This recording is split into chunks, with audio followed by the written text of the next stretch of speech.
Hello and welcome to HibsTalk. I'm your host as always, Gav. Joining me today is Dave. Alright. And Stephen. Hello. How you doing? Brilliant. Yeah? Wee bit rough, but apart from that, Why are you rough? I had a bowls competition yesterday Mm-hmm. and I drank all day, but I won, so had a wee celebration at Was night. it singles or doubles you're playing? Triples. Triples? Triples you were drinking afterwards as well? Aye, unfortunately. Aye, you were a bit unsure whether you're going to even make it to here the day. But Aye, I wasn't.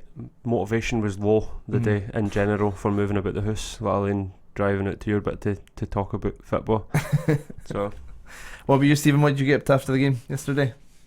Just went home, played a few board games. Board games? Aye. Any good classics? Wee bit of Jenga. Jenga? Jenga's not a board game. No, I'm talking. no. Connect Four. Connect. It's not It's not a board either. game No, either. games then. Games, right? Right, okay. Playing some games. But it sounds better if you say board games, because games can be anything, and you didn't really want to go down that route. Fair enough. I spent my night last night searching for a cat. Mum's cat went missing, and it's been missing for 2 days or something. But I found him last night, thankfully. He got himself locked in a neighbour's spare room. So, thankfully we went out at like 12 o'clock last night and found him at 2 in the morning. How did you find him in a neighbour's spare room? We'd given up. Mum was going home, and she just sort of happened to thing with the torch round and just sort of seen him in the window. Aye. Can you get locked up for that? Going about folks' houses and Listen to what Gav was got to do after it. He was just got to stick a ladder up in the room. We know the neighbours really well. Their window was open. If they weren't in, we were going in for the cat. Just got to I was getting ready to phone Becca for the ladder, but they were in. So. And what was happening? You were flashing a torch around the windows and somebody says, I think somebody's in my garden. Aye. And I was like, aye, it's me. Give me my cat back. It wasn't my cat, but yeah, aye. What did they say? Oh, they were great. They were absolutely brilliant. They were just like, oh, so glad you found him. Because they knew he was lost. And they were... And he was in their spare room, because it was a spare room. They've just closed the door over and not seen him. But anyway, that's enough cat tales. That's actually quite an interesting story. Aye. Okay, so let's quickly fire through a couple of wee bits of news, and then we'll talk about the first game of the season, look ahead to the Rangers game, and then we'll finish up. So first bit of news: Ryan Porteous is set to make a return to, I guess, competitive action in the development game against Elgin in the Tunnocks Caramel Wafer Cup. It's a development team. He got some minutes against Newcastle, and there's a free Tunnocks Caramel wafer for everyone who attends. Worth a tenner. Is that a I was tenner? going to say, you've got to pay a tenner to get in, so it's not A really tenner for a development Caramel game. Oh, well. That's shambolic. They'll be empty. 100%. But Charge an adult a £5 and Wayne's get to go in with an adult for free. But Porteous and caramel wafers. Still not worth a tenner, mate. Nah, £5. It should be cheaper, but if you're no bothered by the price tag, there's no cash gate, so make sure you get your tickets online before heading along to the match. No cash gate either. No, you get them online. What's the point, eh? What is the point? Anyway, so a bit sadder news, unfortunately. Martin Boyle, it's been confirmed that he's going to need surgery and he'll be out until Christmas or potentially even the new year. Dave, start with yourself. How big a loss is this for Hibs, Martin Boyle? Gutting, because we were all saying he's going to be like a new signing again, and then he adds a bit of excitement when he's running at folk, and you could tell when he was back he was probably not as confident as he was, but he just needed to get his confidence back. But how's he going to feel now when he comes back in January and he's trying to see if it's strong enough? And it's just a shame, especially when it's the same knee. And Stephen, how much of a mental challenge do you think this is going to be to kind of come back from the same injury twice? Well, we were having discussions during the week about like players that never sort of made it after injury, and we related a lot to like the Alex Harris thing after he come back and he was like a bit more cautious, and it sort of ruined his game. Boyle, 2 injuries to the same knee in the space of 12 months. Are you fucking joking? Can you not notice the difference? You're looking at me. I know I've got a gorgeous face, but look at the mic rather than looking at me. But is it no better if I'm having a conversation with you? Yeah, but as long as Right, you're facing the mic. Right. So we were having this conversation, and obviously we were saying about the fact that he's had 2 injuries now in the space of 12 months to the same knee. Confidence will be shot, I reckon. He's not got to have the same pace. He's not got to have anywhere near the same confidence at running at players. case another bad tackle comes in. So it's got to be make or break, I think, for his career after he comes back. He'll come back. Obviously, you hear the stories of Darren McGregor coming back with 2 ACL injuries. And look at him now. I think Boyle's got a long 6 months ahead of him to try and get himself up to scratch for coming back. And I think that we can pretty much write this season off for him in terms of getting the best out of him. See how he gets on in the second half of the season when he comes back, and hopefully next year, maybe 5 months of building up a bit of confidence, I'll do him the world of good next season. And I mean, if he's looking for things to do, he's always welcome on the podcast. He's aye. But obviously we wish Squirrel all the best, and hopefully it's a good recovery and he's back to his flying best soon. So and we've been linked with a possible replacement for him. Initial thoughts on being linked with Glenn Middleton from Rangers. He was at the game yesterday. Dave, your thoughts on this? I never thought they would even consider loaning any business with us, because of things that's happened in the past. So, but on Glenn Middleton as a player in specifics, I've not seen him enough. But my Rangers mate said he is really good and that he would bring a fair bit to us. So I mean, looking at what we'd kind of expect, I mean, he managed 27 appearances last season, but 19 of them came from the bench. He only managed 1,600 minutes, but managed to get 5 goals, 4 assists. That was over Europe. I think it was 10 appearances in Europe, as long as they keep the cup in the league. 32% crossing accuracy, 57% dribbling success, and 35 of his shots were on target. If we compare that with Daryl Horgan, obviously somebody who'd be competing for game time with him at Hibs, obviously both of them could play, but you never know. Daryl managed 2,500 minutes, got 4 goals and 5 assists, and that was in 35 appearances, 26 of which were starts, so quite a bit considerable more. Similar, the exact same with crossing and dribbling, but a bit lower on shots on target. So obviously that's only over a few games and a bit of stats, but is that quite encouraging, Stephen, sort of seeing the basic stats? Or are you just thinking about the fact he's from Rangers? Just the fact it's Glenn Middleton. Why?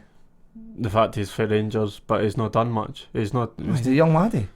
It doesn't matter. We've got young laddies in our youth team that we could be looking at, if that was your point that you're trying to get to. I don't think that we should be going for him. That's just you asked for my opinion. I've given you my opinion. It's a no from me. I mean, last season. I mean, Candace got like double figures for assists or something last season, and 7 goals or something. So good player in front of him there. They had Kent obviously on loan for last season. It was definitely competition for places. Is Candace already away? Yeah, but they've already replaced Candace. But that's what I'm saying, is he already away? I think so. If he's not away, I'd take Candace. He's away at a Turkish team or something. That's what I was thinking. He's like 32 as well. Think Rangers are maybe trying to do what Celtic have done over the years, like have players out in Scottish teams, like how obviously Celtic had Christie, and then but Christie was one of Aberdeen's best players, but then couldn't play against them. So maybe they're thinking that's a wee advantage if we're loaning our players out. Like they'll be weaker against us, but then maybe stronger against like Celtic, for example. Would you say Ryan Christie was a good move for Aberdeen? Yeah. I'm not saying I'm not quite in Stephen's boat. Like I just think I'm surprised at the link, and I would be making it up if I was like, oh, I'm a pure buzzing, I'm excited, and that I've not seen enough of him. But it's definitely got potential to. For what my mates are saying, who Rangers fans who've seen him, says he'll be decent. He's quite an exciting player. Yeah. So I'm sure that a lot of Rangers fans though says that about Hindman when he came to us last season. He was shocking. I don't know if he was shocking, but he definitely wasn't great. But what would you make? I mean, this was something that somebody in one of our group chats has said that he didn't like it because it was improving Rangers. What do you make of that? Is that getting a bit carried away, or would that be because you're taking a player and you're improving them for going back? I mean, look at last season. McNulty's value probably went up because he was playing up front, and then we kind of priced ourselves out a deal for him. Omyonga as well, but at the same time, we had Omyonga and McNulty, and they were both great. So yeah, it's just sort of went up. I don't know what my question is, but on you go. I will obviously be improving his value if he does well, and if he does do well, then we'll not get to keep him for next season. and obviously won't be playing against them anyway. But if it adds excitement to us, because especially with Boyle, I want to watch folk run at defences and that, and they've said that that's what he does. So I'd rather that than, obviously we've been quite passive of late. So, but to mix it up a wee bit and have somebody that's capable of doing that, that's what I want. So Horgan does that as well. So somebody's got the same playing style as Boyle. Yeah. Aye, Yeah, hopefully. I would take that. And he has played like 10 games in his career so far, 11 games for his career up front as well. So he has capability of doing that as well. Boyle didn't do it a lot, but he was an option up front. So I guess that's kind of why I've been looking at him as well. So, first game of the season. So Middleton and Gary McAllister were taking in the St Mirren game. I don't know if they got in okay, but there was a lot of Hibs fans who didn't. Ticketing issues. I've seen some of the videos, the massive queues. I mean, I think Hibs done a clever thing of having a high profile game like the Newcastle game a few days before, so they could kind of hopefully highlight some issues and fix them. However, how frustrating is it that hasn't been the case, because the issues were still there. Yeah, well, I wasn't there, so I didn't see it, but I've seen a lot of people moaning. What the only thing I don't want to happen is the folk that are at the ground, like see the wee stewards and that are there putting up with grief. They've not installed it. Yeah, I mean that would have been quite a hard shift. Aye, but I hope he was in double time. And I think it's just a bit unfortunate. Like, it been like the first game of the season, you want to see the first kick off of the season and everything that kind of goes along with it, and football being back, and to miss the start, quite frustrating for a lot of people. Doesn't bother me. I got in fight. It was pretty bad though. Like 12-15 minutes into the game, seeing like about 200-300 people coming into the stand, it was ridiculous. Like, you don't want that. And obviously, fair enough if everybody was at the pub and then just piling in after the game. But after the start of the game. But yeah, I mean, it was like 15 minutes before, and there was still folk queuing up outside, and problems are evident. But something that they might have missed was the excellent displays. Dave, I mean, you would have seen the photos online. There was the two displays, the one from the 1875 and one in the East Stand as well. Brilliant displays, great for the first game of the season. More of this, it was brilliant, so really good. Now, just quickly, I mean, we're going to talk about Whittaker in a minute and his performance.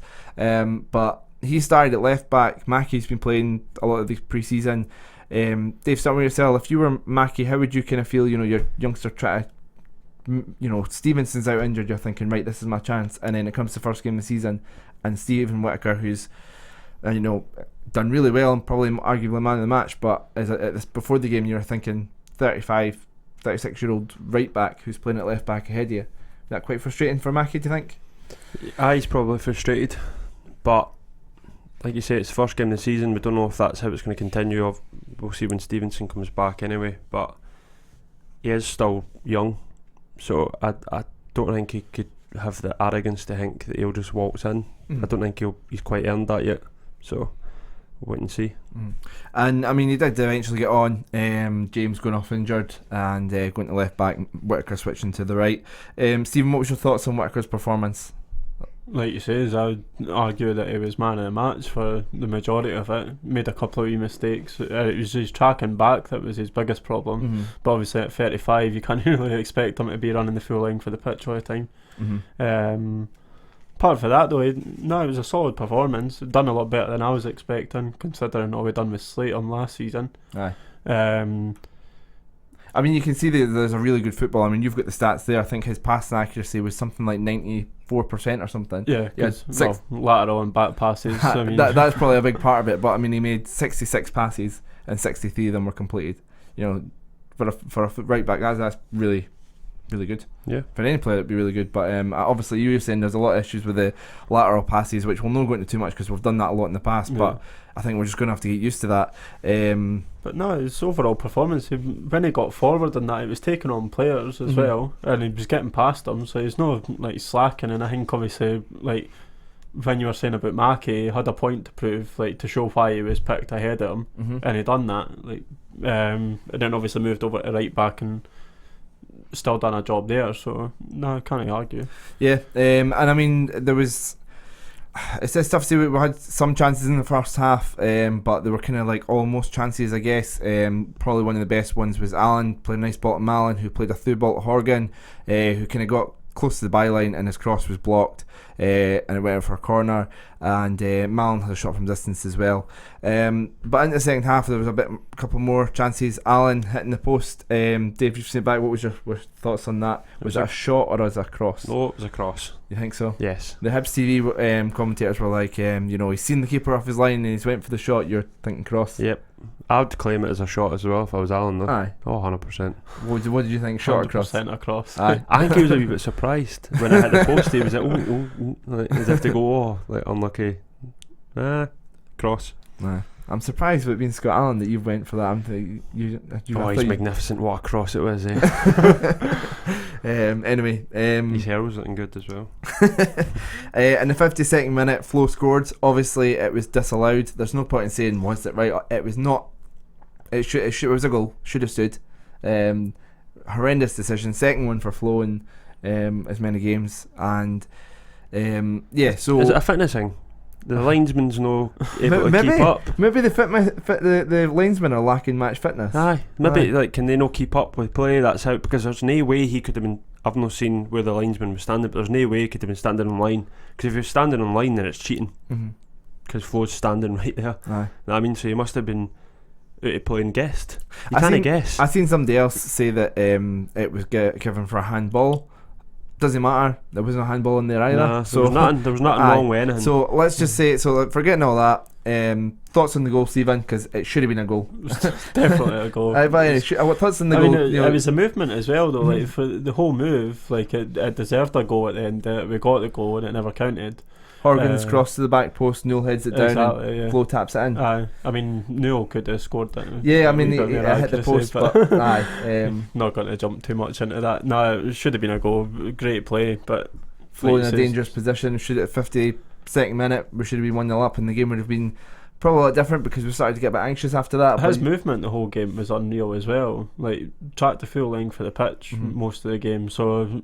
I'll jump ahead of that now. I've got my notes there in the 93rd minute. Lazy Canberry is in the left back position, tracking back and putting in a tackle. 100%. So goal saving. It was literally goal saving, his tackle in the 93rd minute. Yeah. Tackle. Dave, I mean, I know you've only sort of seen highlights and stuff, but you've seen Flo quite a couple of times playing up top and playing in a 2. Do you feel that when he kind of goes deep, he can maybe try and create space and stuff, but at the same time it means when the cross eventually goes into the box there's no one there? I think he's always better away somebody, 100%. You've seen that with McLaren, and then like you've seen it when he's there in the middle when there's somebody else there with him. Yeah. So it needs to be two. Or even if he is coming deep and creates space when the cross does come in, somebody like Doidge is there. Speaking of Doidge had 3 chances. I mean, we could go through them all, but which one was the worst one?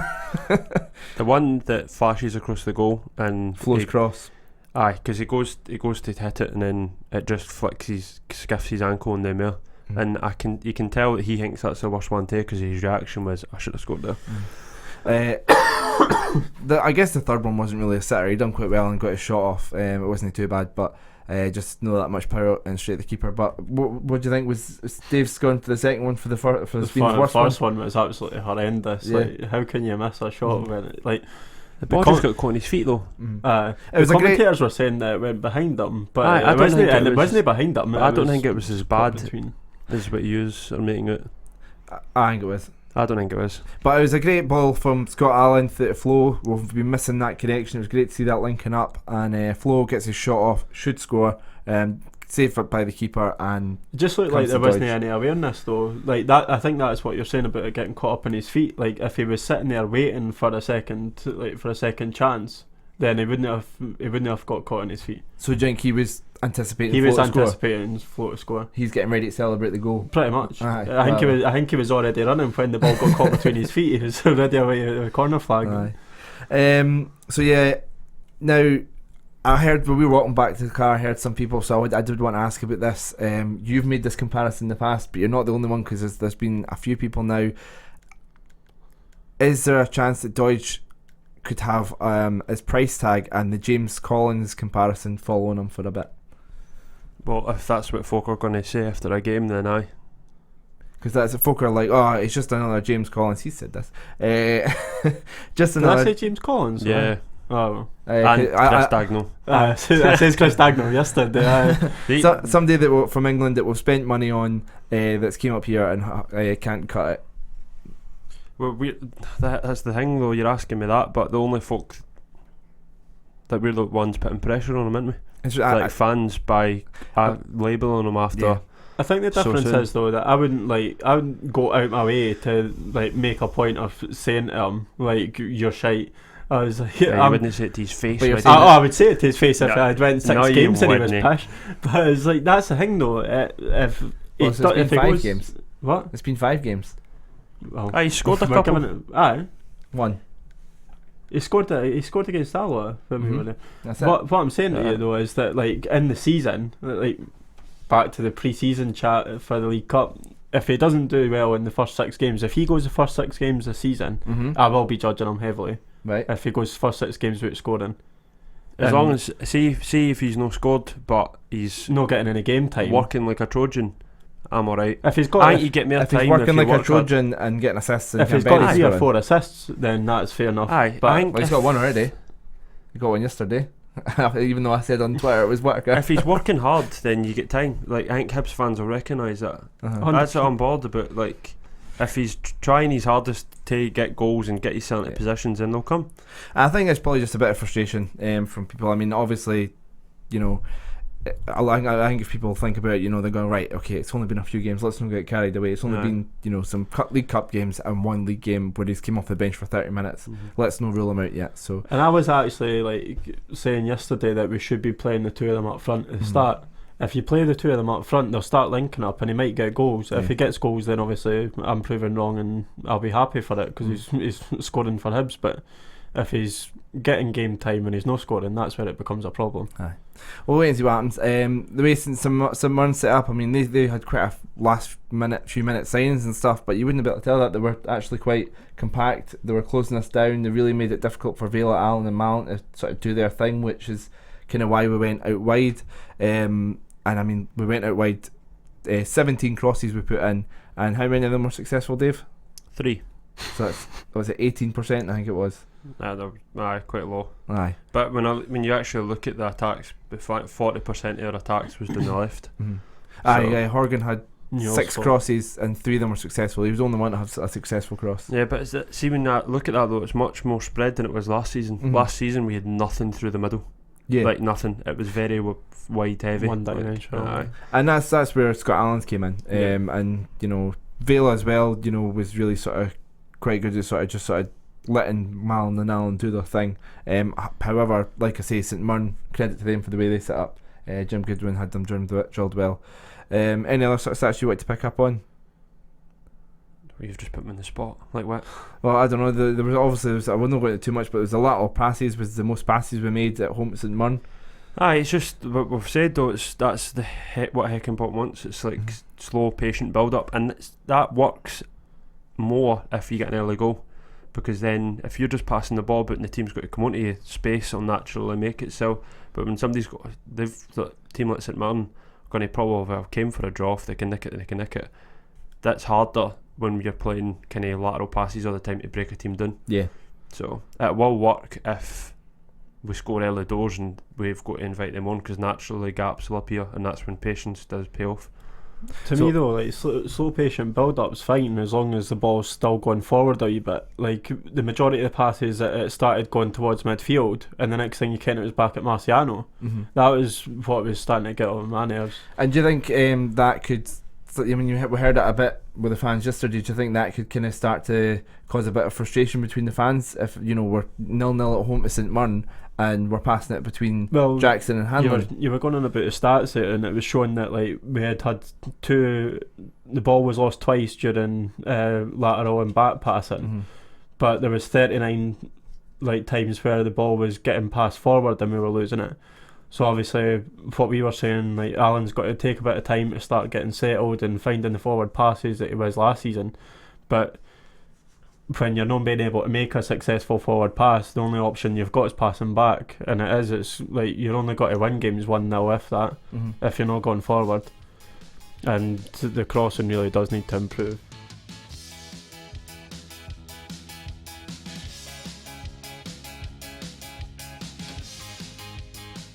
So as we mentioned, Glenn Middleton and Gary McAllister were there. I've used this a second time for a segue. I don't care if I'm overusing it. Obviously, Gary McAllister was there to kind of go, to Glenn Middleton, this would be a good place for you to play football, but at the same time, you'll not be playing here next week. Hi, because he was probably kind of watching Hibs to kind of do his kind of tactical analysis and scouting of Hibs before the game. So,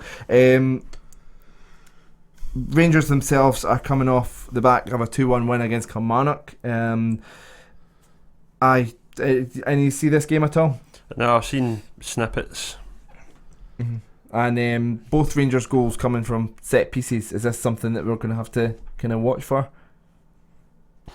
They had quite a lot of chances through open play as well. Yeah, they did. But it just took that to break them down, because Kilmarnock were obviously quite stubborn. But it's extremely frustrating. I was hoping they were going to drop points today. I don't like them, so I don't care. I was quite upset when I went to 2-1 Rangers. Aye, I'm honest. Aye, that's great. Pitch Invasions, first game of the season. Honest to Christ. Pitch Invasions, honestly. They actually took down the roof of a stand. Find them! Aye. Find them! But they don't have any money. I know, but hopefully Mike Ashley come in, takes all their money, and then he's like, I'll leave them with like a $5, and he leaves them, and then they're like, Rangers are all greeting and that, and then the SFA come in and be like, find them a tenner, geez, that $5, and then have no money, and then bye. Would if Mike Ashley caused them to go into trouble again, surely he'd get a knighthood. Aye, I'd give him one. Sir Mike I've Ashley. got space up the top of my arm for a tattoo. Just sportsdirect.com. I might get a big mug. Mike Ashley climbing at the top of the mug or something. That'd be class. It's actually quite a good idea. Write that down. So you've got a notebook.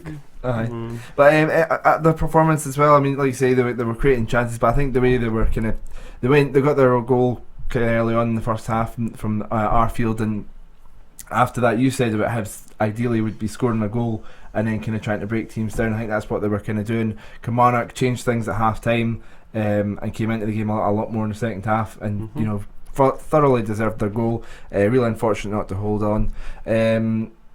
Stephen, we kind of talked about their transfer business last week. Dave, you weren't here for that. Any sort of business they've done that kind of stands out to you as a good bit of business? Rangers or Kilmarnock? Rangers. Because we're playing Rangers next week. They've done well. Rangers, they genuinely have.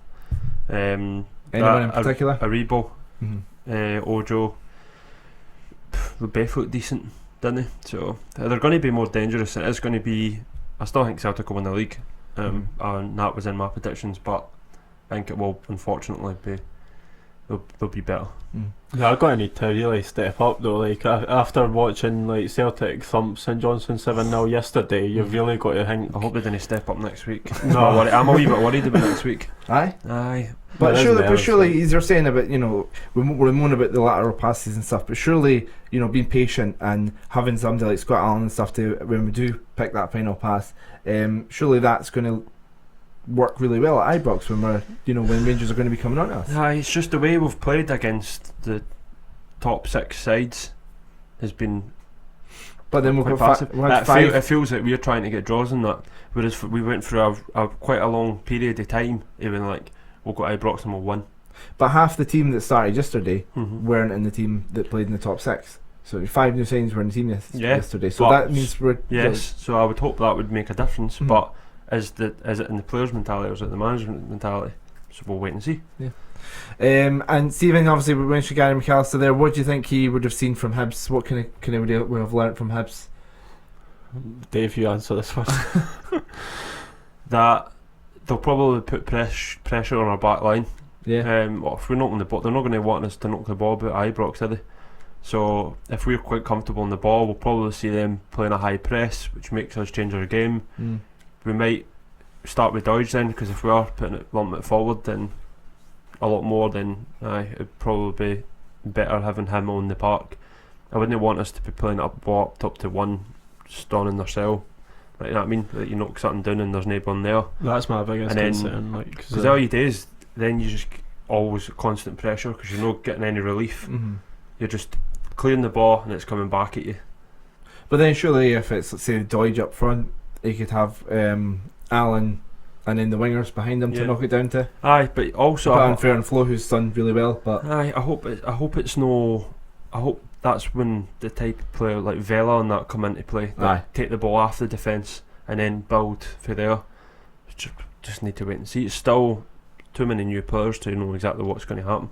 But Rangers will be confident, buzzing. First game at Ibrox, they honestly think they're going to win 55. So they'll that- not be number having one. they'll not be having number one for me, no player. 55. They'll not be having one player chasing a lateral or back pass. I think they'll literally have 4 or 5 pushing the back two, especially Jackson and Hanlon or whatever the centre back pairing are. They'll not have one player chasing a ball for them. They'll That's how send 3 or 4. That's how I'd play against this. 100%. So what's your score predictions for then? I know you're worrying, but I don't know whether you're going to go head or heart. What are you going for, head or heart? I'm gonna go Hart. Right, good man. Right, because I don't know what something negative, Uh-huh. and I'm gonna say 2-1 to Hibs. Oh, good man. Stephen? I think we'll score. I think it'll probably be 2-2. In my Right. opinion, I don't think it'll be straightforward. I was worried you were going to say, I think we'll score, so 4-1 4-1 Rangers. Nah, I think the best result that we'll probably get, just by the way that we've been playing so far and the way that we're setting up, will be a draw. Right. Just my opinion. I'm going to go for 1-0 Hibs. Why not? I'm bursting here to tell you what I really think. Go for it then. Nah, I think they'll beat us by a couple. Right. Try to. I don't know. I mean, I've seen promising signs from the fact that although they had chances from up and play, you know, there is ways to stop them from scoring. So it's just you've just got to kind of watch them from set pieces as well. It's just I think we've got to watch what Kilmarnock done and sort of take that on board. And obviously it helped that it was, you know, the plastic pitch and at Kilmarnock, and this will be at Ibrox. But no, I think We need to get Ibrox quiet because it'll be 100%. bouncing to start with, and then but that place has got the library feel about it. If things are not going their way, if we do play ugly, and then slow it down and that, and then they go quiet, and then the frustrations in that start, that's what it's going to be like. A quiet good 15, players. 20 minutes, and that'll be Aye. our way to winning or our way to scoring. They score in the first 15, then I'm first. Problems. I would want the The whistle head over rules the heart at that point. I'd be like, no. So obviously partner of the fans bet. Have you guys got a scorecast that you'd like us to try and reach out to David to get him to enhance it? I'd love Scott Allen to score. Yeah. Just. I know we've done that last week, but we can do it again because I mean Scott Allen did score. We did 2. I think it was Scott Allen and Hibs to win by 2 or more goals, and technically we did. Just the linesman, anyone that signed up the fans bet and done the Fans bet, bet should be sound and pay that out. they should. Paddy Power would. No pressure, but they would. Right, I'll speak to David. And see what Fans he get says. them out. But yeah, so technically we were right with that one. So you're going for Scott Allen again. What do you think, Scott Allen and a clean sheet or what? No, Scott Allen and Hibs to win. Scott Allen anytime Hibs to win. That would be mine. Aye. Yeah. Because that would be brilliant. We'll reach out to David and we'll see what the enhanced odds are for that. So Jackson, we set piece. He was quite dangerous in pre-season. I'll ask him on Betfred Twitter, Cup. and see what people say for another one. Aye. But yeah. We'll finish up there. Dave, you've got to go off and play fives. Gotta go and play Aye. football. So obviously just to add in case folk didn't realise, we've recorded this on the Sunday night, so if anything big's happened on the Monday, that's why we've not talked about it. Tough. I know, because Rangers we're talking getting about a fine. Glenn Middleton, you know, potential signing. Folk could be listening. This podcast isn't going up until tomorrow night. It could be like, oh, he's signed, and they're like, why are they talking about it in the past? It's because we recorded on the Sunday night. You know, we've got stuff on tomorrow night. I'm going to head along to the working together as well. So I would say, oh, come along, but by the time this goes out, it's already been. So what have you guys got planned this week? Anything exciting? Love Island reunion the night, mate. I'm joking. I was Hibs How do you dramatically storm out off a podcast? I was. I'm the admin of the group chat for us, and there was a couple other guys in it and stuff. And Love Island chat came up, and I was going to kick anybody out that mentioned it again. No, I'm not having it. What group chat? Oh, the one that I left. No, the you're in other it? one. The one you're Is in. it that one I'm in? Aye. They started talking about Love Island, and I was like, look, I sent a screenshot of me. It's like, it's my name, group admin. Anyone mentions Love Island again, they're getting kicked out. Not having it. Who's Anyway. talking about it now? Move on. What are you up to this week, Dave? Nothing. Nothing planned. Nothing. Oh, they're far enough that way now. There's a Masters competition Mm-hmm. at the Bowls. Yeah, Bowls daft now, man. I know. Yeah, a bit. Aye, it's Choosing brilliant. over Hibs, mate. So just ask, who was it you won the triples with? Just two random folk that nobody will know. All right. One was a Motherwell fan, Uh-huh. one was a Rangers fan. All right. Motherwell let me down for £1,000 in my cooting. 1,000. Well, it was 993, but a grand sounds so much better. 17 accumulator. That's what you get for betting against Marvin Bartley. No, but there were 74. A good price. I had Cove Rangers. Marvin Bartley, though. Cove Rangers. No, 5-9, eh? 5-0. Ross Aye. County had them too. Ah, name. Telling you. 17 accumulator. I could have been doing my grand with £993. 46 pence. I would have given you £6.54. Like. No, I would have deposited that into my account to then, Just to then round post up a photo being like, 1,000. I've won £1,000. Sad, but Okay. true. Right, well, I'll let you go off to Love Island reunion I or was whatever it joking, was. mate. Aye, sure you were. I And know, I'll let I'm you not get really. finished up for fives. Yeah, If you enjoyed this, make sure you subscribe to wherever you listen to podcasts, whether it be iTunes, Spotify, or YouTube. Follow us at HFC Talk on Facebook, Instagram, Twitter, and all that sort of stuff. And we'll be back next Monday. Cool. Bye. Bye. Cheers. On my mind, is that guy's no friend of mine, but I hope he's having a good time. I hope he's having a good night. I got tonic wine on my mind. I'll share it with these friends of mine. You know we're having a good time. You know we're having a good night. I got tonic wine on my mind. Is that guy's no friend of mine, but I hope he's having a good time. Yeah, I hope he's having a good night.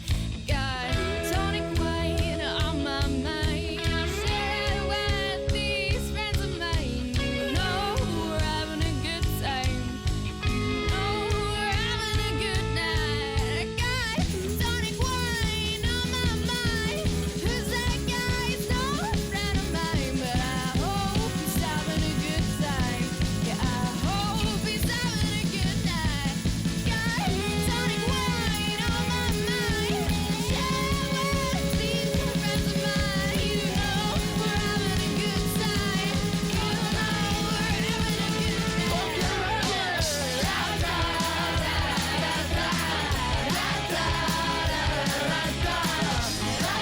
You know we're having a good time.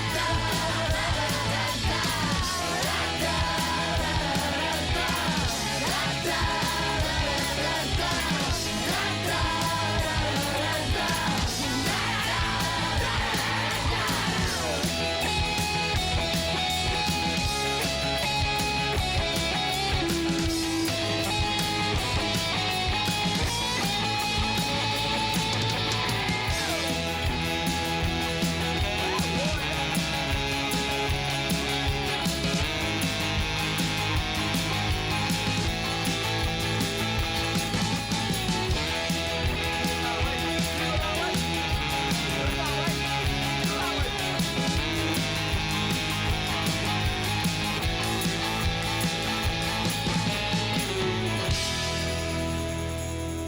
Pass me another